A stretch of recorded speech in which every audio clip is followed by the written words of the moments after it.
Hi guys. आज संत रविदास जयंती के उपलक्ष्य में हम संत रविदास जी से जुड़ा हुआ एक किस्सा सुनते हैं। एक बार संत रविदास जी अपनी कुटिया में भगवान का भजन कर रहे थे। उस दौरान एक ब्राह्मण आया और ब्राह्मण ने कहा कि मैं माँ गंगा मैया के दर्शन करने के लिए जा रहा हूँ, स्नान करने के लिए जा रहा हूँ, कृपया मेरी जूती सिल दीजिए। तो जूती सिलने के पश्चात जब उन्होंने उनका मेहनताना दिया तो रविदास जी ने मना कर दिया और कहा कि ये पैसे हैं माँ गंगा मैया को मेरी ओर से आप दे देना। जब वो स्नान करने के लिए गए ब्राह्मण जी, तो वहाँ पर उन्होंने गंगा मैया को जो भेंट दी और कहा कि ये संत रविदास जी की तरफ से हैं, उन्होंने स्वीकार कर ली।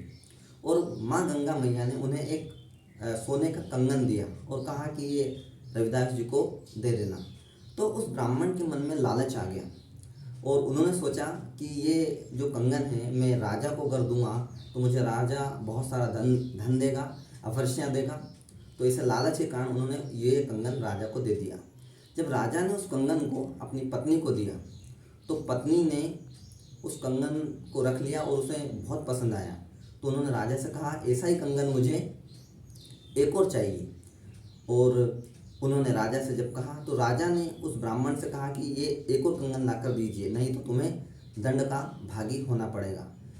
राजा ने जब ऐसा कहा तो ब्राह्मण घबरा गया और ब्राह्मण ने सारी सच्चाई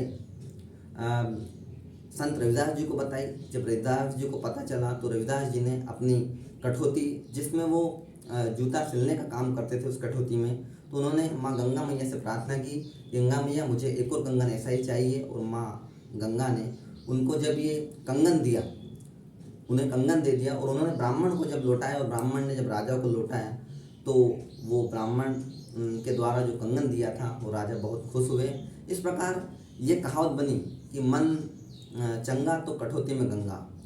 ये कहानी हमारे संत रविदास जी से सीखने को मिलती है।